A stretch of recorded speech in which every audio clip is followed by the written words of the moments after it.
que agrada a Deus em minha pequena alma é que eu ame minha pequenez e minha pobreza. O que agrada a Deus em minha pequena alma é que eu ame minha pequenez e minha pobreza. É a esperança cega que tenho em sua misericórdia. É a esperança cega que tenho em sua misericórdia. O que agrada a Deus em minha pequena alma é que eu ame minha pequenez e minha pobreza. O que agrada a Deus em minha pequena alma é que eu ame minha pequenez e minha pobreza. É a esperança cega que tenho em sua misericórdia. É a esperança cega que tenho em sua misericórdia. Muito boa noite, estamos começando mais um programa de Direção Espiritual. Hoje com essa agradável companhia aqui, Ziza Fernandes. Boa noite. Boa noite, Padre Fábio. Boa noite a você que está em casa. Olha o privilégio que eu tenho hoje. Eu é que tenho. Dando continuidade, estamos fazendo o programa mais uma vez aqui, na casa desses amigos que nos recebem aqui em Campos do Jordão. Agradecemos pela oportunidade de estar num lugar tão bonito e ao mesmo tempo tão acolhedor, né? Muito, muito. Não só bonito, como acolhedor também. Como é a palavra de Deus para nós, bela e nos acolhe também. É tão interessante, minha gente, a gente perceber o acolhimento das ideias de Jesus ao coração da gente. Como se tivesse o poder de nos abraçar. Como se tivesse o poder de entrar no nosso coração e nos dar um alento, um significado. É assim que a gente precisa compreender a palavra. Como aquela que acolhe a nossa humanidade e nos empresta recursos para a gente ser melhor. Sempre que Jesus está diante dos seus amigos, e todos aqueles que estavam para ouvi-lo ele considerava amigos, era justamente para ajudá-los a viver. Então a palavra de Deus é, antes de tudo, uma oportunidade que a gente tem de ouvir um amigo. Da mesma maneira como eu e Ziza somos amigos, e a gente se diz palavras, né, para poder tornar a vida do outro um pouco melhor. É quando a gente se chama a atenção, a gente se elogia, a gente faz todo um... Se sustenta, né? Sustenta. Essa palavra vem sempre para nos dar um aconchego e ao mesmo tempo é como se pudesse depositar dentro de nós um pequeno conflito que vai abrindo a nossa mente para a gente compreender cada vez mais como é que nós podemos viver a nossa vida.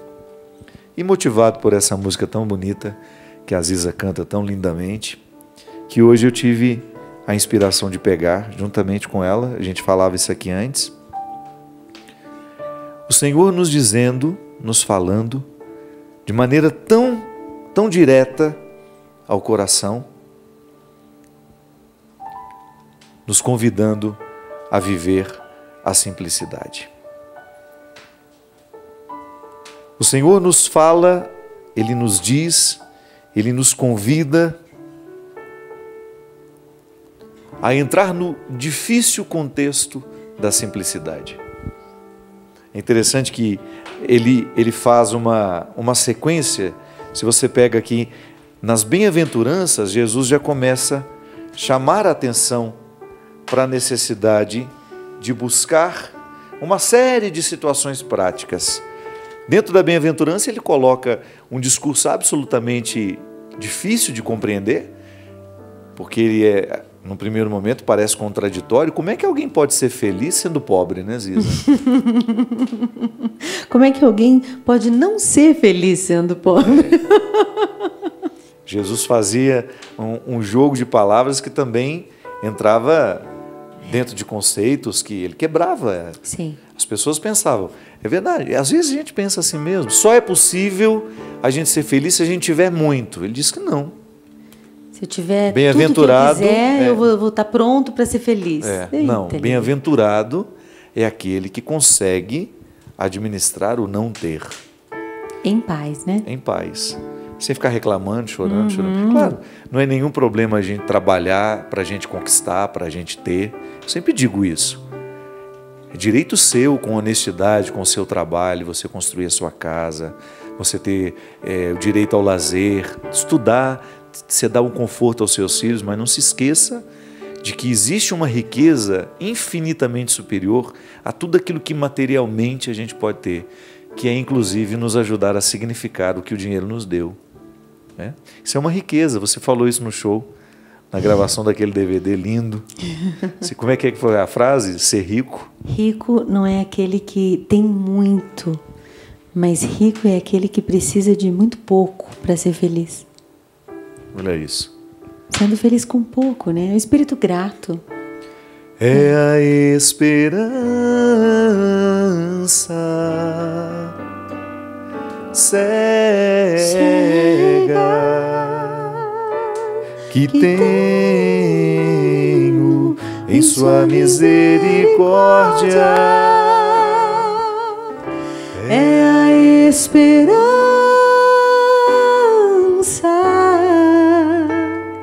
cega que tenho em sua misericórdia. Você sabe, Ziza, que andando pelo Brasil, na oportunidade de conhecer tanta gente, quando uma pessoa faz a experiência da misericórdia e da fé, ela assume uma riqueza que nada nessa vida pode dar. Não é nada pode ser maior do que você acreditar na misericórdia de Deus. Nada. Você passar por aquela experiência de viver o desconcerto da misericórdia. Deus me ama, me sustenta e me ajuda a dar um significado até quando eu não tenho. Eu já falei isso aqui muitas vezes e você certamente já me ouviu. Deus me fala sim quando me diz não. Deus me protege quando muitas vezes a vida me nega alguma coisa. Quando eu preciso passar pelo difícil momento de não conseguir identificar uma vantagem. Ali eu preciso me despojar das expectativas, daquilo que eu achava que podia ser. É a tão sonhada simplicidade, a confiança nessa misericórdia que vai nos envolvendo de sabedoria. E Jesus chegou a uma radicalidade tão grande que ele falou dessa simplicidade aos seus discípulos através desse evangelho aqui de Mateus. Por isso eu vos digo, não vivais preocupados com o que comer ou beber, quanto à vossa vida, nem com o que vestir, quanto ao vosso corpo. Afinal, a vida não é mais que o alimento, e o corpo mais que a roupa? Olhai os pássaros do céu, não semeiam, não colhem, nem guardam em celeiros. No entanto, vosso Pai Celeste os alimenta. Será que vós não valeis mais do que eles? Quem de vós pode, com sua preocupação, acrescentar um só dia à duração de sua vida? E por que ficar tão preocupados com a roupa? Olhai como crescem os lírios do campo. Não trabalham, nem fiam. No entanto, eu vos digo, nem Salomão, em toda a sua glória, jamais se vestiu como um só dentre eles. Ora, Se Deus veste assim a erva do campo, que hoje está aí e amanhã será lançada ao fogo, não fará muito mais Ele por vós, gente de pouca fé. Portanto, não vivais preocupados dizendo: que vamos comer, que vamos beber? Como nós vamos nos vestir? Os pagãos é que vivem procurando todas essas coisas. Vosso Pai que está nos céus sabe que precisais de tudo isso. Buscai em primeiro lugar o seu reino, a sua justiça, e todas essas coisas vos serão dadas por acréscimo. Portanto, não vos preocupeis com o dia de amanhã, pois o dia de amanhã terá a sua própria preocupação. A cada dia basta o seu mal. Minha filha, não é fácil a gente viver. A simplicidade será sempre um caminho muito difícil de ser alcançado. Porque a gente precisa, como a Ziza dizia, a gente precisa ter muita coragem para abrir mão dos nossos excessos, né? Os simples são sempre corajosos. Pode parar aí se você quiser, viu? Só falar não tem problema não. Você que manda. Pode parar. Sim, senhor. Pode falar. O simples, o quê? Eu acho que os simples são sempre corajosos, porque ele é quase um revolucionário, né? O simples, ele se atreve a ser ele mesmo de um jeito sereno, interno, porque é uma luta travada interna primeiro. Acho que uma escolha pela simplicidade é uma escolha de liberdade poderosa interior. Porque já nada te seduz ao ponto de te dominar e te fazer perder seus princípios mais sagrados, mais importantes. É por isso que eu acho que as pessoas simples, realmente, eu não digo simples de simplicidade material, eu digo de simplicidade... Despojamento da alma mesmo. Isso. Ô Ziza, eu tive uma pregação que mexeu muito comigo. Engraçado, né? Eu fiz a pregação e, no entanto, eu saí de lá muito modificado, que eu fiz lá na Serra da Piedade. Há mais ou menos uns 3 meses atrás, o Dom Valmor me convidou para participar de um evento lá. Foi muito bonito. E na missa que eu celebrei antes do evento para muita gente, eu fiz uma missa pequenininha lá dentro da ermida. O evangelho naquele dia era um convite justamente ao despojamento material. E eu falava na minha reflexão que antes de nós termos coragem de tirar uma roupa que sobra no guarda-roupa da gente, parece que a gente precisou ter retirado algumas coisas de dentro da gente. Não é verdade? O despojamento material é uma consequência natural de quem consegue viver o despojamento da alma. Senão ele não é real, né? Senão ele é só benfeitorias. Senão vira um gesto social. Sim. Uma ajuda. Não que o gesto não que não tenha valor, claro. Não, tem imenso, mas se a intenção é funda, ela precisa ter raiz funda, né? Vamos aprofundar isso. Quando eu dou o casaco para matar o frio, para saciar a necessidade do outro, eu estou fazendo um bem para o outro. Quando eu dou com uma mística, eu estou fazendo um bem para mim também. Sim. Aí repercute dos dois lados.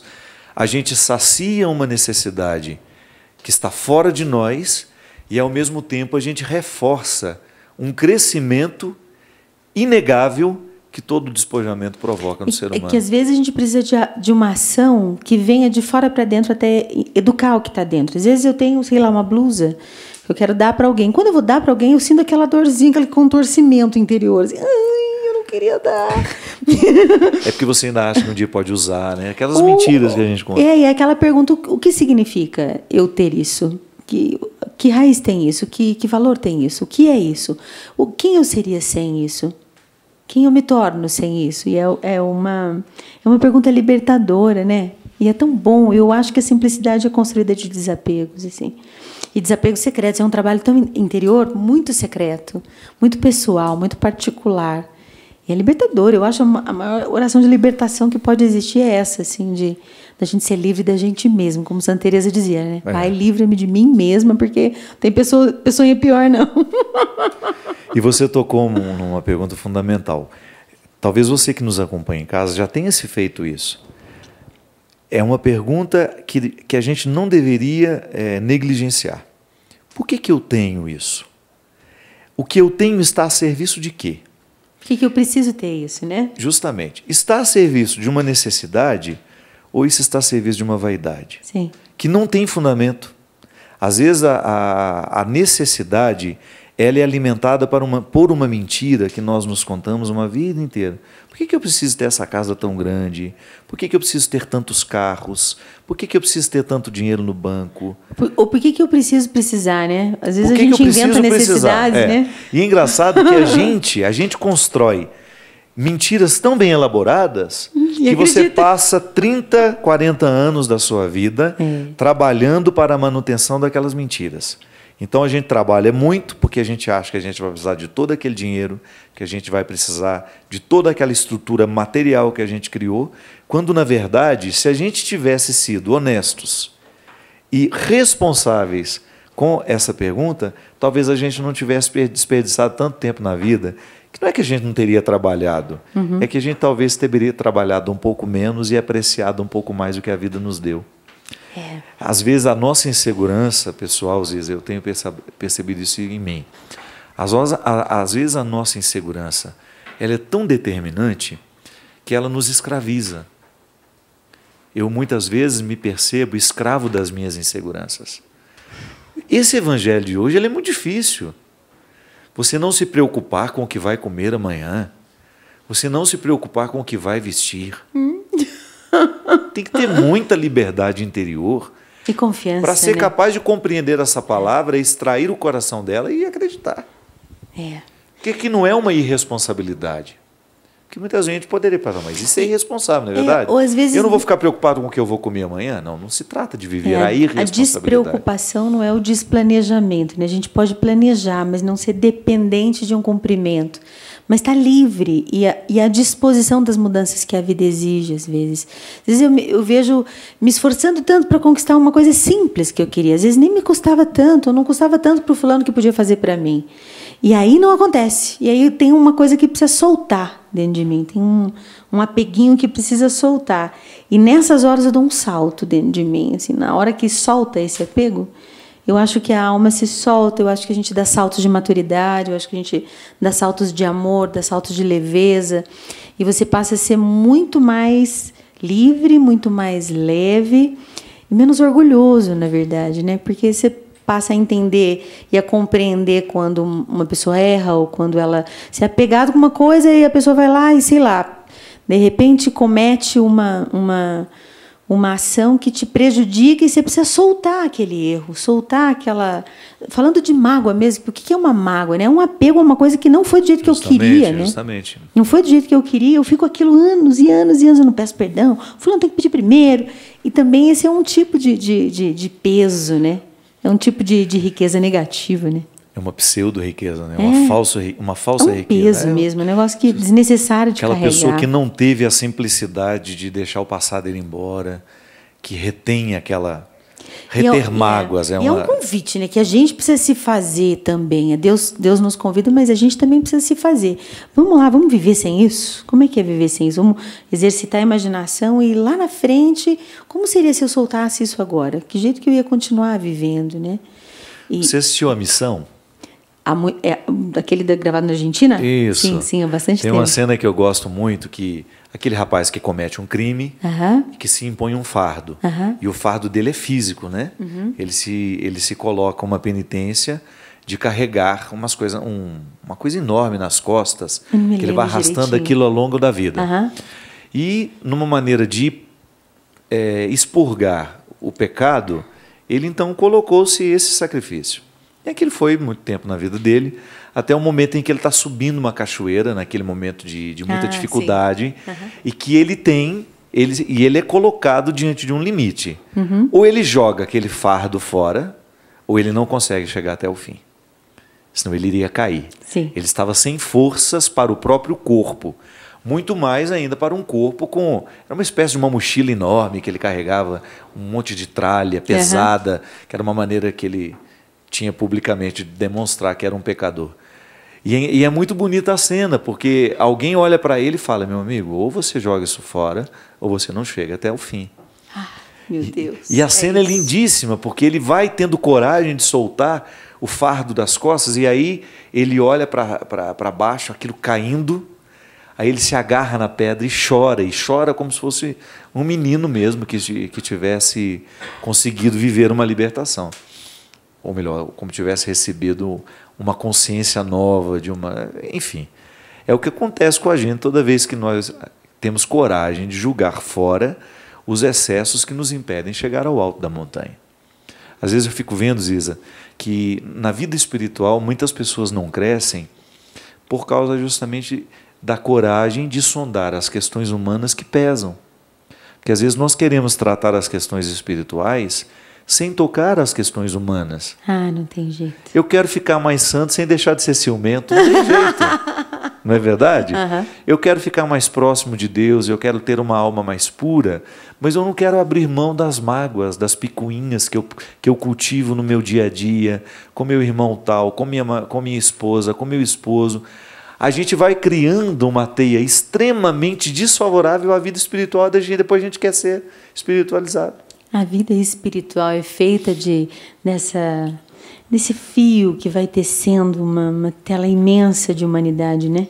Eu não consigo ver separado, assim, eu já não consigo mais. E eu acho que é tão entranhado a minha experiência com Deus, desse desafio constante humano. Porque às vezes a gente reza esperando um repouso humano para que a gente viva uma altura espiritual das coisas, né? Um repouso dos meus conflitos humanos para que Deus me visite. E não existe esse repouso. A alma humana, ela é feita de tensão eternamente, sempre vai ser uma luta interior. E nessa luta o repouso acontece, no meu modo de ver, só no exercício forte da humildade mesmo, da simplicidade. É quando você se rende, na verdade, né? Se rende. Você sabe que eu tive um contato muito forte com o conceito de humildade com o Léo. Uhum. Eu me lembro que ele fazia grandes retiros, ele ficou muito conhecido naquela época lá em Brusque, onde a gente morava. E nós estávamos num retiro daquele, lá na Casa Deon, e uma senhora veio parabenizá-lo perto de mim. Eu lembro que nós estávamos nós dois caminhando lá de fora. Aí, de repente, ela foi, elogiou. E todo mundo fica bem constrangido quando você fica sendo elogiado Sim, demais, né? É desconfortável. Eu dou um jeitinho de parar logo o elogio e abraço a pessoa. Obrigado pelo carinho. Tá isso, bom, aquilo. né? Tá ótimo. Então a pessoa vai exagerando e você vai ficando constrangido. E aí o Léo, ele parou, deixou ela falar. Ele falou assim: minha filha, você está vendo aquelas flores bonitas ali? Sim. Sabe por que aquilo ali está bonito daquele jeito? Sim. Porque existe esterco ali. Sabe o que é esterco? É merda, com perdão da palavra. Pronto, eu sou isso. Aqui no crescimento desses jovens, eu sou o esterco. Então, quem faz a obra acontecer é Deus no coração deles. Sim. Então, o conceito de humildade vem de humus. É a parte fértil da terra.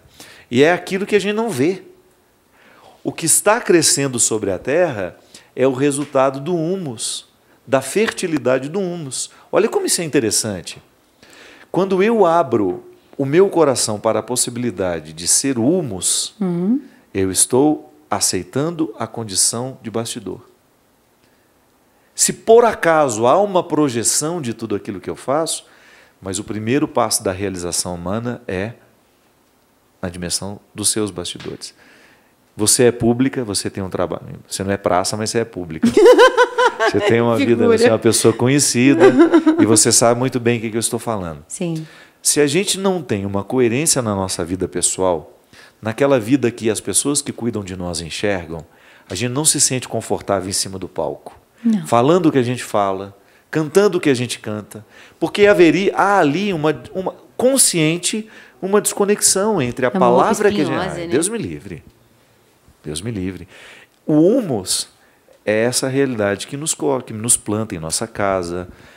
É igual você, não adianta nada você ser a pessoa mais simpática no seu ambiente de trabalho, a mais querida, se você é um chá de poejo dentro da sua casa.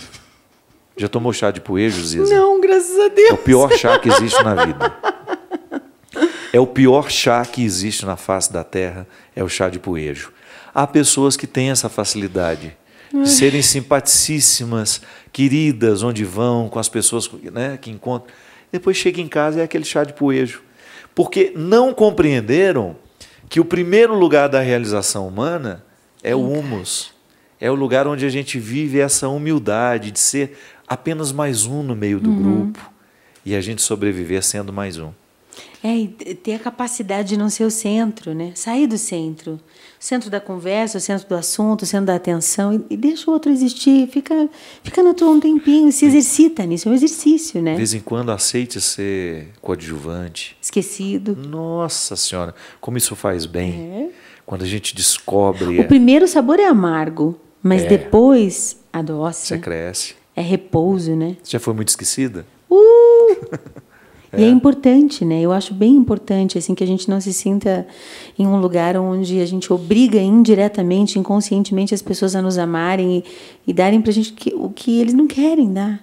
As pessoas têm direito, né? E eu acho que é bem...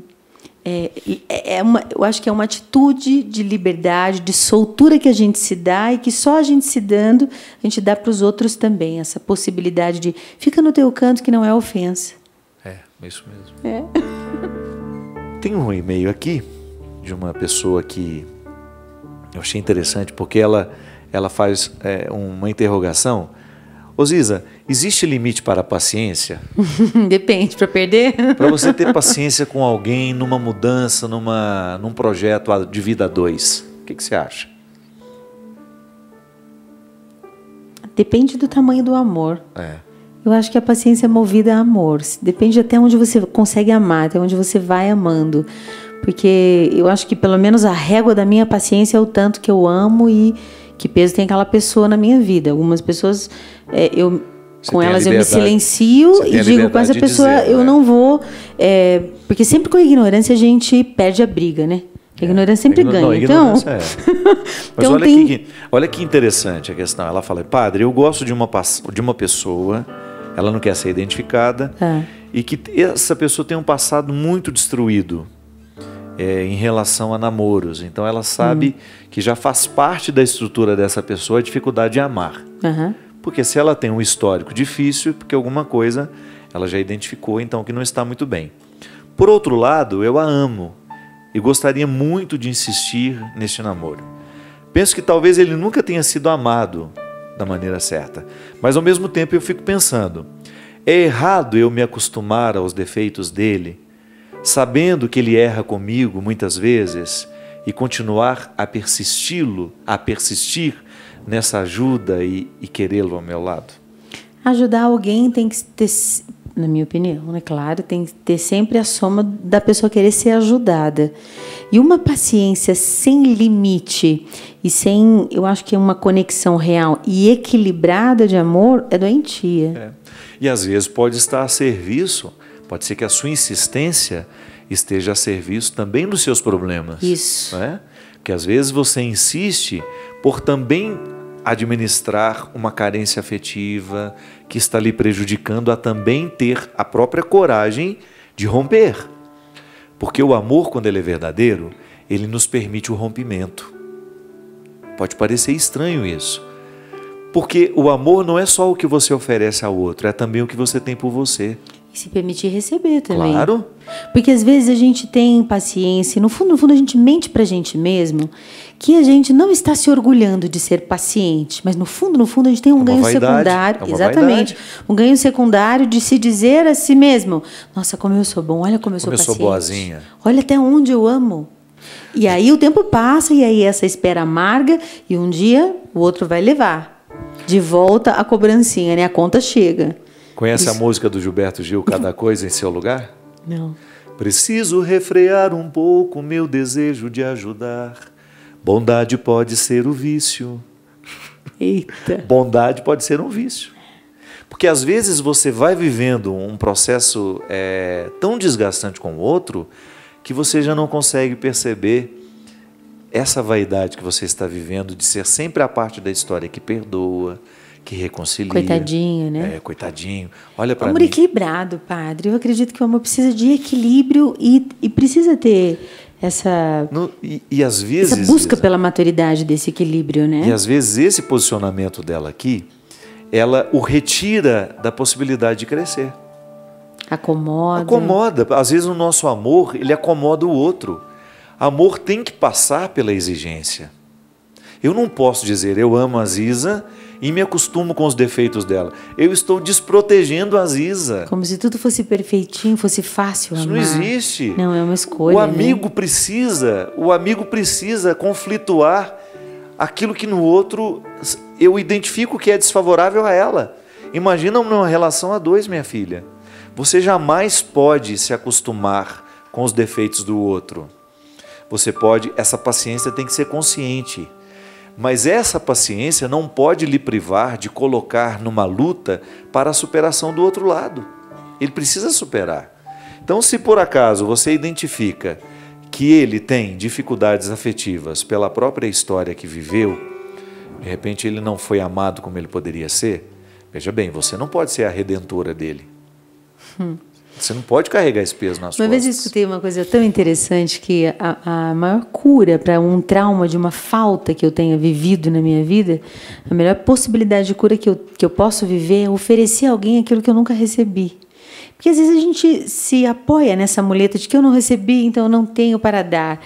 E não, às vezes o processo pode ser o inverso, né? É. Assim, eu vou fazer o exercício, como o Santo Afonso dizia, assim, o exercício de viver como se eu já tivesse mesmo essa virtude, essa graça. E a cura acontece quando a gente dá o passo. Mas como que eu vou fazer se eu nunca recebi? Dá o passo, que Deus abençoe a generosidade, né?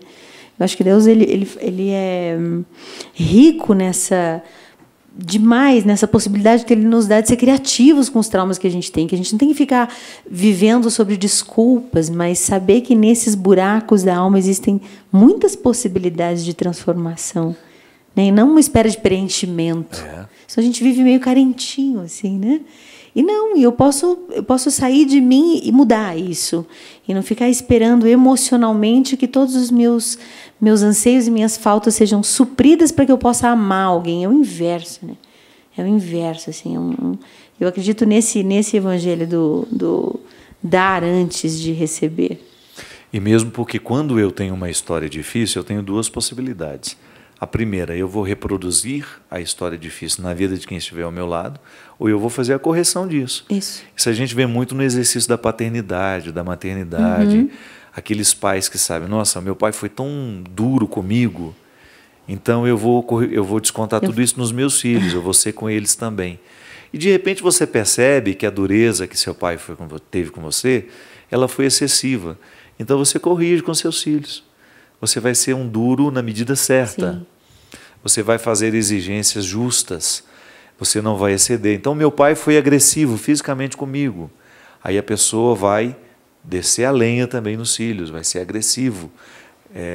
A pessoa vai ser agressiva com os filhos que tem. Não. Eu acho que existe essa cilada psicológica. Quando a pessoa menos percebe, ela está repetindo. Reproduzindo. Isso, ela está repetindo sem querer.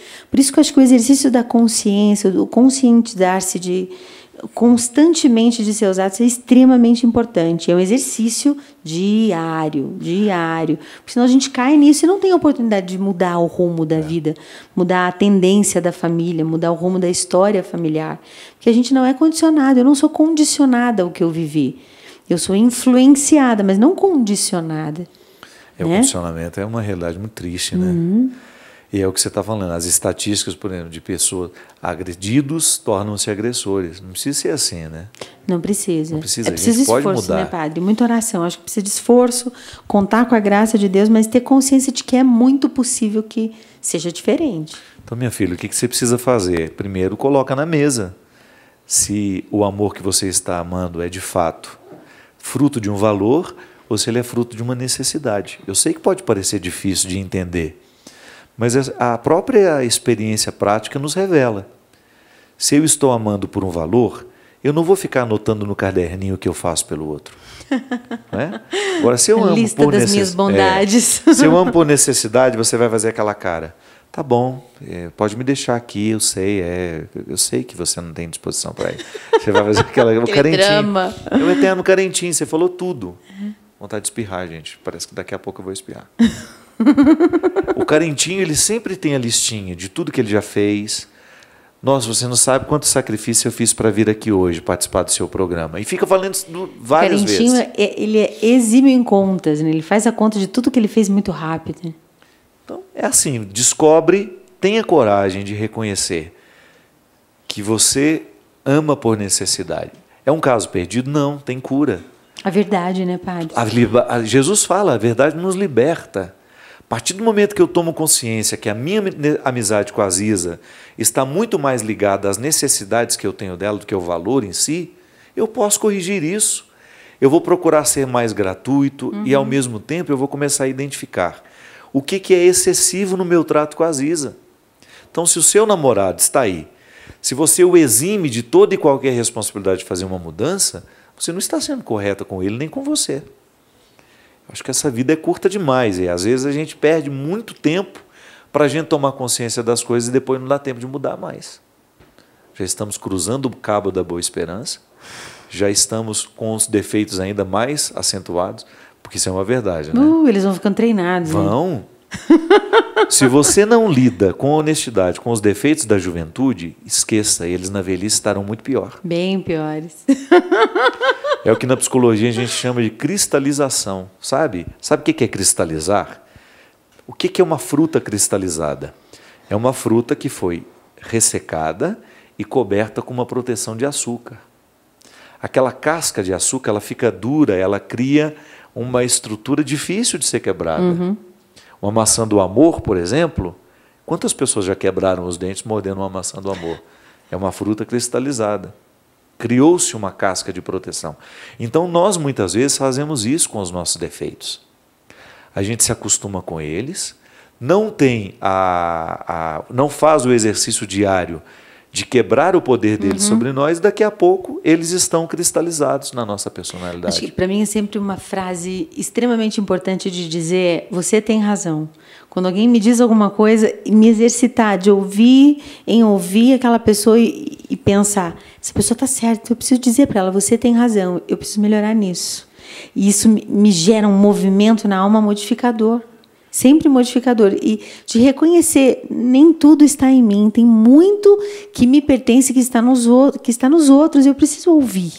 Preciso abrir, assim, abrir espaço e engolir o orgulhão e descristaliza, né? Derrete esse açúcar e dá razão para o outro. Mesmo que, às vezes a gente acha que, não, fulano é menos do que eu, é inferior a mim, é menos culto, menos inteligente, não tem nada a me acrescentar. E às vezes são as pessoas que mais nos surpreendem, porque mais nos desarmam e com muita rapidez, né? Eu já identifiquei que o meu mecanismo, as pessoas que mais me seduzem, as pessoas que eu mais quero ter por perto, são as simples. O que é a simplicidade? Quando você identifica que o outro já conseguiu ao longo da vida quebrar as estruturas da proteção da hipocrisia. Então, quanto mais pura ela é, quanto mais original, mais é o meu desejo de ficar por perto. É porque nos liberta, né? Tem a chavinha que abre o cofre. Assim, abre o cofre. É como se destrancasse a gente. É fácil ser a gente mesmo perto de quem é a pessoa mesma, né? A minha mãe, assim. A minha mãe talvez seja a pessoa que, ao longo da minha vida, mais me ensinou o significado da simplicidade. Porque a minha mãe não tem medo de esconder a fragilidade dela. Ela não tem a necessidade de mostrar-se a boazinha, de mostrar-se a madame. Não. Ela é ela. Se ela entra aqui dentro, se eu dou ela esse microfone, ela vai contar tudo o que está acontecendo com ela. Ela vai em pouco tempo querer... E ela vai ficar íntima com muita facilidade. Ela não tem barreiras. Engraçado, às vezes eu encontro pessoas que têm tantas barreiras que elas nunca vão ser conhecidas. Nunca vão ser amadas, de tanta maquiagem que tem, de tantos excessos, de tantas são camadas, né? Fica longe. As pessoas são difíceis de amar. Porque por mais que você faça, parece que nunca alcança, né? Elas nunca são satisfeitas, porque tem camada demais para cair antes. Não são acessíveis. É muito triste. Acho que o simples é mais fácil de amar. E são as pessoas mais amadas, porque precisam de muito pouco também. Porque sabem que quando recebem é muito, muito, muito. E é uma delícia amar. Pô, uma pessoa simples é muito bom ter perto. Eu tive uma cena da minha...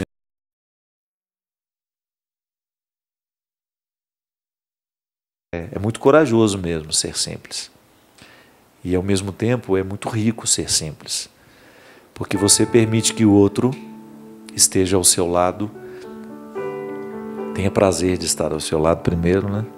E ao mesmo tempo você proporciona ao outro um acesso. É engraçado, à medida que a gente faz a opção pela simplicidade, a gente vai tendo acesso a nós também. Não é só o outro que pode lhe acessar na simplicidade. É você também que começa a dispor-se de quem você é. Por isso não tenha medo dessa simplicidade, não. Busque cada vez mais esse caminho que te simplifica. Pessoas que te ajudam a viver essa simplicidade, situações, realidades. É muito bom. A gente nunca perde quando a gente é simples. A gente nunca perde quando a gente faz a opção por ser esquecido. Nunca. A gente nunca perde. Nunca. A gente nunca perde. A gente só ganha. Só ganha. Obrigado, viu? Imagina, eu que agradeço. Te amo. Eu também. Te amo e você me simplifica. Obrigado por isso. Obrigado você que nos acompanha. Que Deus abençoe você. Obrigado pelo seu carinho, pela sua audiência e derrame sobre a sua vida a bênção e a proteção. Ele que é Pai, Filho e Espírito Santo. Amém. Até a semana que vem, se Deus quiser. É a esperança cega que tenho em sua misericórdia. É a esperança cega que tenho em sua misericórdia, e o que agrada a Deus em minha pequena alma é que eu ame minha pequenez e minha pobreza. O que agrada a Deus em minha pequena alma é que eu ame minha pequenez e minha pobreza. É a esperança cega que eu tenho em sua misericórdia. É a esperança cega que tenho em sua misericórdia.